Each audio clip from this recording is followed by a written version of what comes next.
Muito bom estar com você no ar. Tá? Verdade. Ronan é um grande advogado, né? E eu queria que, para começar nosso trabalho, você falasse para o nosso público seu nome, tá? Sua profissão. Sim. Né? Queria que você se apresentasse para o nosso público. Bom, meu nome é Ronan de Souza Nascimento, eu sou advogado, mexo muito com as ações bancárias, advogo na capital mineira, em BH, bem como no interior de Minas e também algumas regiões do estado, né? São Paulo, Rio de Janeiro também. Eu queria só, porque eu sempre brinco com meus entrevistados, parece que direito na sua família já é segunda geração, né? Sim, meu pai foi advogado DR, né? Natalino. Doutor Natalino, né? Deixou como legado abraçar essa profissão que é muito bonita, né? Que legal. Já é genético, então, né? Que bom. Ronan, a gente sabe que um dos lugares que você milita mais na sua profissão é no âmbito bancário, né? Sim. Tá? Então eu queria que você conversasse com o nosso público, porque essa relação banco-cliente é uma relação, a gente vai falar durante o nosso trabalho mais sobre isso, né? Mas eu queria que você se localizasse há quantos anos você atua nessa área específica de ações bancárias? Então, 14 anos que eu estou lutando, né? Estou brigando contra a política bancária. E na minha ótica eu vejo uma política bancária muito, meu conceito, né? Sim. Eu vejo uma política bancária muito predadora, muito desumana, muito covarde, que beneficia, né?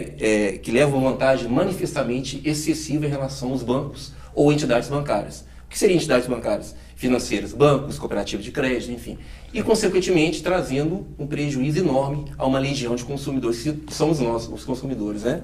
Agora, respondendo a segunda parte da pergunta, não obstante esse fato, nós temos uma política bancária totalmente voltada para a lucratividade dos bancos, mas nós temos uma política de acordo, que é muito em relação aos processos bancários, judiciais bancários, relacionados aos contratos de financiamentos. Então, deixa eu só localizar melhor para o nosso público. Então, você chega, você já tem uma experiência, vem vivendo nisso há quantos anos? Há 14 anos. Né? E me parece que funciona assim. Você tem um cliente, do outro lado você tem o banco, não é isso? E você tem uma ação bancária de discussão de valores, né? De contratos assinados. Temas bancários como anatocismo, alta percentualidade dos juros remuneratórios, taxas administrativas, né? Mas o que me causa mais impactante é a questão da carga de juros, que é muito alta. Ah, tá. E então eu queria que você aprofundasse. Fazer uma colocação, se permite, 90%, isso que é interessante. Quando eu falei que existe uma política de acordo, 90% das ações que passaram no meu escritório foram encerradas mediante ótimos, extraordinários, bons acordos. Ou seja, poucas pessoas têm conhecimento dessa área. Ou seja, existe uma política das composições amigáveis que poucas pessoas conhecem, que são os acordos que são selados dentro dos processos bancários. Então você está querendo dizer para o nosso público que o nosso público pode ter a seguinte garantia. Primeiro, poder procurar a justiça para quando ele se sente lesado. No caminho, essa justiça. Seria o caminho, né? Esse caminho, a primeira etapa do caminho é a discussão de quem está correto, são os temas bancários. São os temas bancários em discussão. Os contratos bancários nunca foram equilibrados. Tá. Essa é a grande verdade. Tá. Você pega um cheque especial. O cheque especial, os juros remuneratórios oscilam entre 8% a 14% ao mês. Sim. Então vamos imaginar um contrato que cada contrato tem uma taxa de juros. Vamos imaginar que um contrato é 12%. Em 10 meses, o consumidor está pagando 120% de juros. O cartão de crédito é 400% ao ano. Então, são muitas coisas que têm que ser discutidas, né? E aí parece que você está deixando uma dica para a gente, porque no Brasil a gente, primeiro, o público, o nosso povo tem um pouquinho de medo de procurar a justiça, né? Isso já é uma tendência nossa. A segunda é quando você está lutando com um departamento jurídico maior, que é um departamento jurídico de um banco, né? Você se sente muitas vezes constrangido e tem uma série de coisas nesse nível. Mas existe aí, você está me falando que numa fase de fechamento de processo, existem os acordos, né? Sim. Eu queria que você falasse disso mais, assim, de uma forma mais tranquila, sem muito termo técnico, para que o nosso público entenda o que seriam esses acordos. Eu vou dar um exemplo, né? Por que os bancos estão fechando ótimos acordos, excelentes acordos, extraordinários acordos, né? Evidentemente que há um conjunto de motivos, um conjunto de fatores, né? Que acabam impulsionando o ótimo acordo, o excelente acordo, o extraordinário acordo. Quando você fala excelente, para a parte do consumidor. Você está como exemplo, a pessoa ia pagar o banco 100 mil, fecha um acordo de 7 mil reais. economiza R$93 mil. Isso é um ótimo acordo, né? E acontece com muita frequência. Um dos motivos que eu posso apontar com muita segurança é a chamada teoria do dano eficiente. O que é isso? Apenas 1% dos contratantes consumidores buscam a intervenção do Poder Judiciário, né, através de uma ação de revisão de contrato ou outro tipo de ação. Então vamos só colocar isso no ar aqui. E detalhe, contratos que não estão equilibrados, que nunca foram equilibrados. Deixa eu só voltar aqui, porque eu queria que você frisasse isso mais ainda. Então nós temos desequilíbrio de contrato e é uma parte ínfima das pessoas procuram revisar o seu contrato. Você tem uma ideia desse 1% que eu estou citando, já contabilizando as ações que os bancos impetram contra consumidores, como as ações de busca e apreensão, as ações de cobrança, execuções bancárias, ações de reintegração de posse, já contabilizando isso. Então é muito fácil, no campo da visibilidade, você enxergar a teoria do dano eficiente. Ou seja, nós temos milhões de contratos bancários levando um lucro astronômico para os bancos, mas apenas 1% dos consumidores contratantes buscam a intervenção do Poder Judiciário. O que seria, então, essa teoria do dano eficiente? O banco cria um método comercial, ilegal e joga no mercado. Mas quantas pessoas vão buscar a justiça? O banco já sabe que apenas 1% vão reclamar. Teoria do dano eficiente. Então eu fico pensando aqui com meus botões, eu acho que eu poderia fazer essa afirmação e eu queria que você falasse do que eu vou dizer aqui agora. Então, na realidade, é um número ínfimo da população que procura isso. Talvez nem 1%. Nem 1%. E existe no direito uma instância, por exemplo, eu estou sentindo que eu estou prejudicado em um contrato que eu fiz numa instituição financeira, né? Que não precisamente seria um banco só. Né? E, num determinado momento, eu percebo que está ficando inviável o pagamento, sim, porque já fez uma amortização muito grande. Hoje, no direito, é possível um cliente te procurar para fazer um pré-estudo da situação dele com você? Como é que é isso? Sim, perfeitamente. Primeira coisa, acho que o advogado tem que passar pela orientação jurídica. Nem todos os processos é revisão de contrato. Existe ação de prestação de contas, que é um outro tipo de ação. Existe ação consignatória. Então, acho que o advogado, a preocupação do advogado é orientar o cliente. Eu tenho a preocupação de, antes de entrar com a ação, que faça um check-up. Orientação, que tipo de ação que eu vou entrar. Uma coisa é você analisar um contrato bancário no início do contrato. Outra coisa é você analisar o contrato no meio do contrato, no final do processo. Entendi. Entendeu?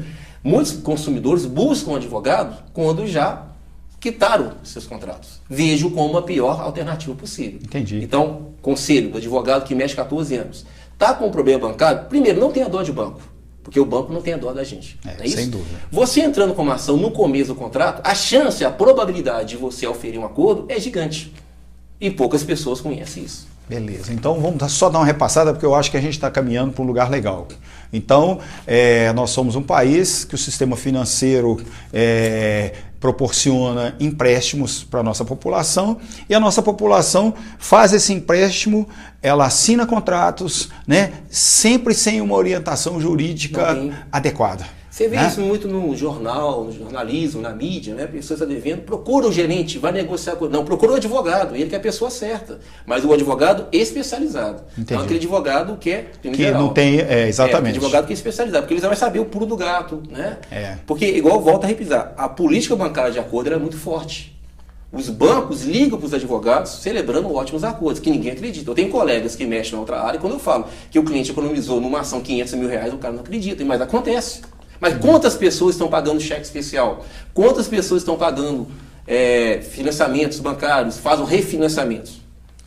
Eu aí vou te fazer essa pergunta também, né? E quando eu já passei por isso, né, como cliente, né? A gente, num determinado momento, a gente está com a situação meio vou usar um termo lá da engenharia, meio embodocada com o banco, e eu faço um refinanciamento. Então você está me dizendo também que antes de eu elaborar um financiamento, antes de eu conversar com o meu gerente, antes de eu conversar com a minha instituição financeira, antes de eu conversar com o meu contador, eu deveria ter uma orientação jurídica. Explica isso melhor. No Brasil não tem essa questão da advocacia preventiva, né? A pessoa já procura o advogado quando já está com um problema, no caso, né?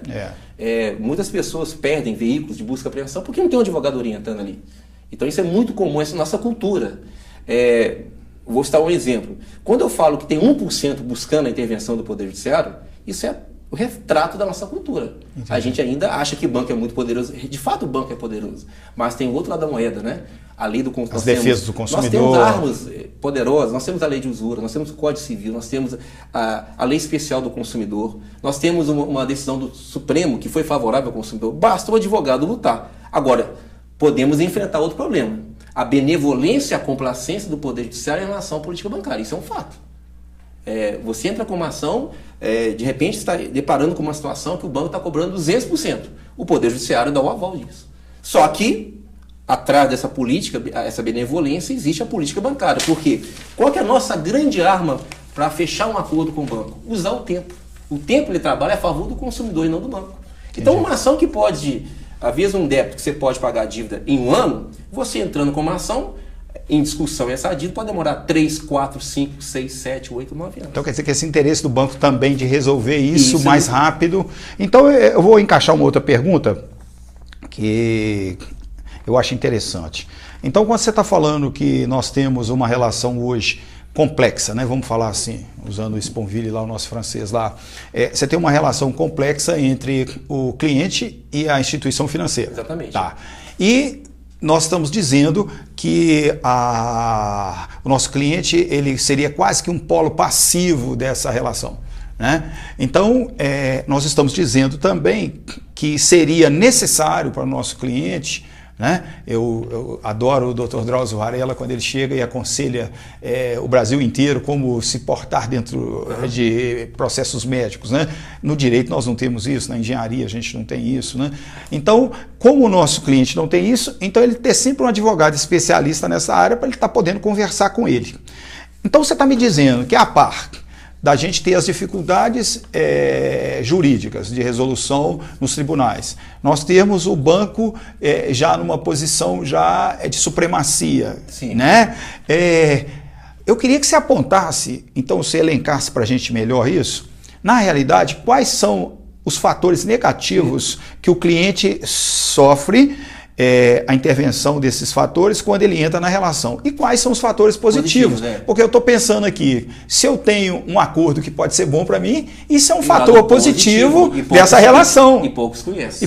Fala um pouquinho disso para a gente. Falta de conhecimento, né? Fala o seguinte, o que realmente é impactante é que eu, consumidor, eu estou protegido, existe um escudo de proteção, que é o nosso ordenamento jurídico, que oferece a ele, consumidor, vários artigos, princípios, dispositivos legais de leis federais. Estou me reportando de MP, portaria, leis federais. Nós falamos de Constituição e essas coisas. Que vigora o quê? A dialética do equilíbrio contratual. Equilíbrio. Todo contrato bancário tem que estar equilibrado. Isso é um princípio. Né? Ou então a tese do revisionismo contratual. Fazendo aqui uma resenha. Código Civil 2002. Vou destacar. Princípio da boa-fé objetiva. Quando você pega um contrato que está cobrando 400% é boa-fé. Não, a gente tem que suspeitar. Aí você começa a fazer adequação. Princípio da função social do contrato. Está no Código Civil, artigo 422. Pega um contrato que o banco está te cobrando 200%. Cadê a função social do contrato? Não existe. Princípio que veda o enriquecimento sem causa. Quando você pega um contrato, está te cobrando, você pega um carro e paga no final 2 carros, não é enriquecimento sem causa? Fala aqui, princípio que veda o enriquecimento sem causa.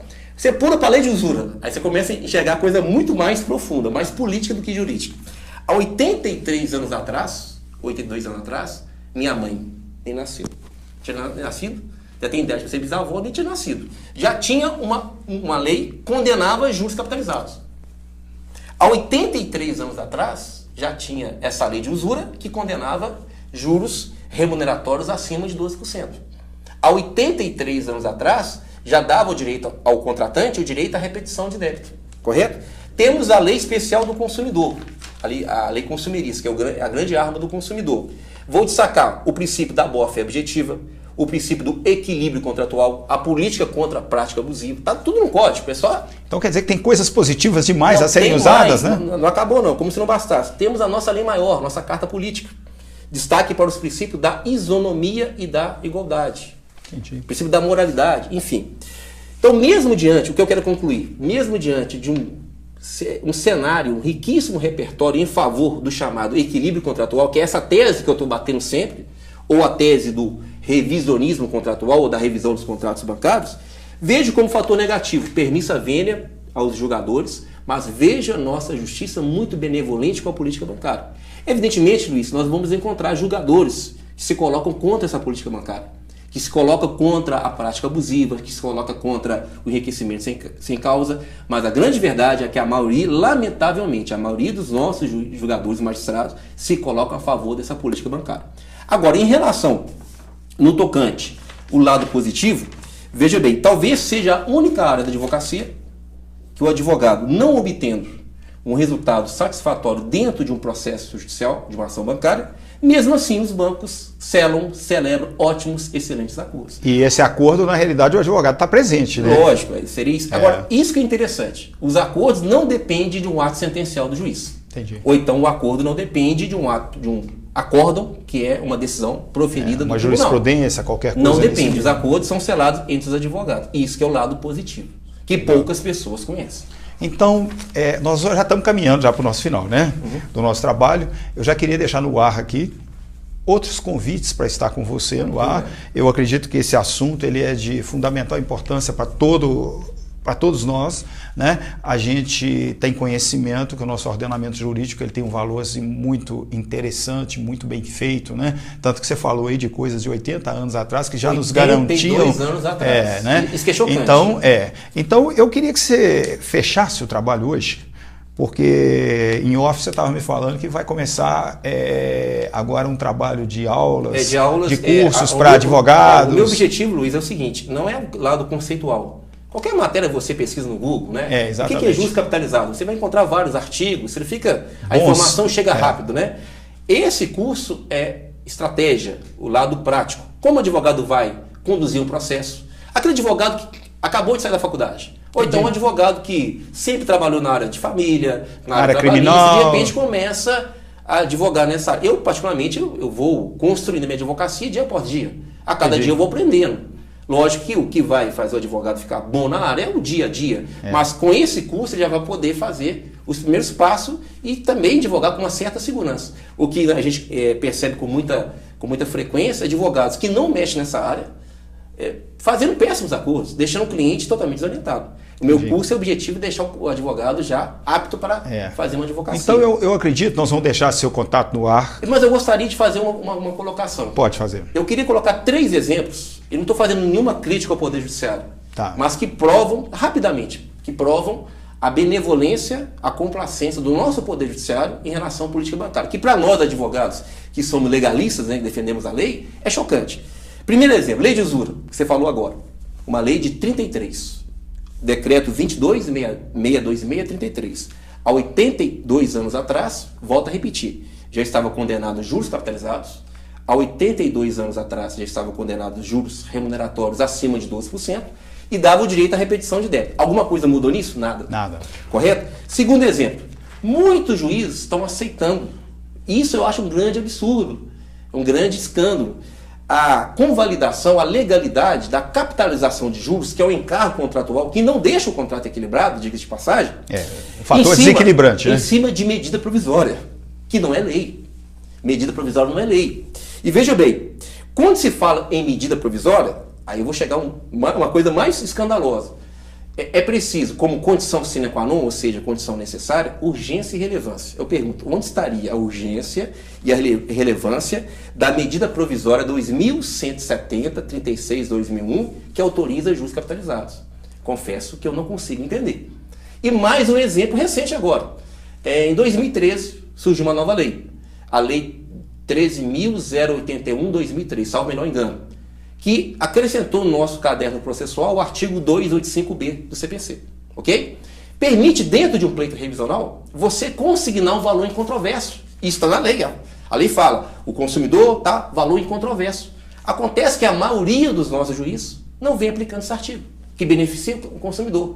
Ou seja, estão negando vigência a uma lei federal, negando vigência a um artigo que beneficia o consumidor. Mais um forte exemplo que o nosso Poder Judiciário é benevolente, muito bonzinho com a política bancária. Tá.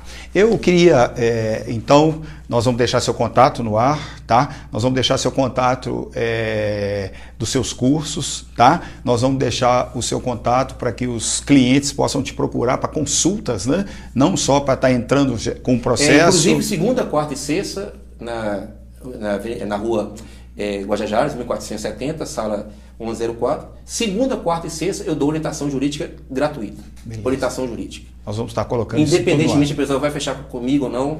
Eu acho muito importante nessa questão, porque as pessoas estão pagando juros pela falta de orientação jurídica. Falta profissional nessa área para orientar o pessoal. Então eu fico, vou deixar uma mensagem minha no ar também, tá? Para o público nosso. Primeiro, tá? Vamos procurar saber os nossos direitos com as pessoas que podem nos orientar sobre os nossos direitos, né?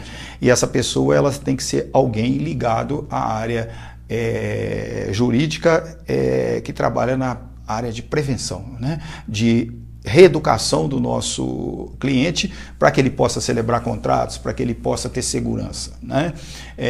Quando você vai celebrar um acordo, procure uma orientação jurídica. Com certeza, né? Porque a pessoa... Vou dar um exemplo para você muito claro, já aconteceu várias vezes. E, infelizmente não pude ajudar a pessoa porque a pessoa já tinha já não estava consumado o acordo. A pessoa, vamos imaginar, pegou 50 mil, tá? Aí eu trabalho com um perito da minha confiança que me passa qual seria o teto legal, aquilo que eu defendo como tese. O que eu defendo como tese? Juros remuneratórios a 12% ao ano e juros não capitalizados. Certo. E no período de mora, a questão da troca da taxa de permanência pela correção monetária, enfim. E juros moratórios, que é outro tipo de juros, também 1%. Então, mando para a contabilidade, o contador, ele me fornece qual que seria o teto legal. Peguei o caso, 50 mil reais. Ele tinha que pagar o banco 70.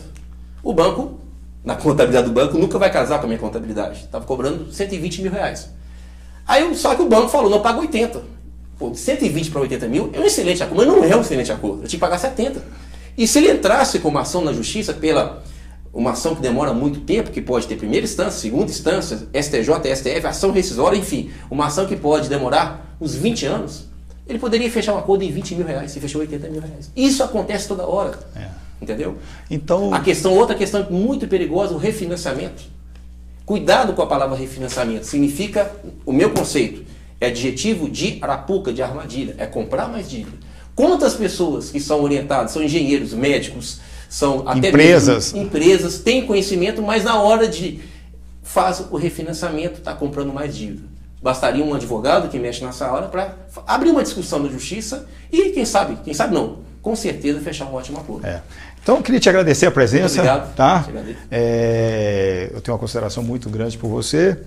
O nosso público precisa no ar de ouvir coisas dessa natureza. Em momento nenhum aqui nós estamos para criticar o judiciário, o banco. Não, nós estamos aqui para falar dos nossos direitos. Mas eu, como advogado, eu posso tecer comentários. E você pode tecer comentários.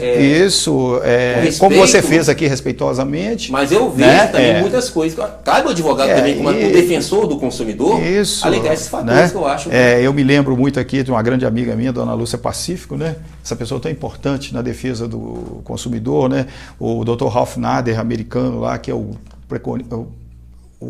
precursor da defesa do consumidor no mundo, né? Então eu queria te agradecer a presença e conselho não seria tão bom se fosse de graça, mas fica o conselho para o nosso consumidor. Procure orientação adequada toda vez que você tiver com processos que não é da sua lide, não é da sua alçada todos os dias, procure orientação, né? Então, vou deixar o seu contato no ar. Perfeito. Queria agradecer o Fabiano, né? Hoje nós estamos com dois amigos aqui nos assistindo, a Cláudia e o Marcelo, que é da nossa equipe, né? Eu queria agradecer. E o Fabiano, sem ele, nós não estaríamos no ar, né, Fabiano? Então, fica um abraço para todos e com certeza você vai voltar aqui no ar com a gente. Muito obrigado. Estou à disposição. Beijo no coração para todos.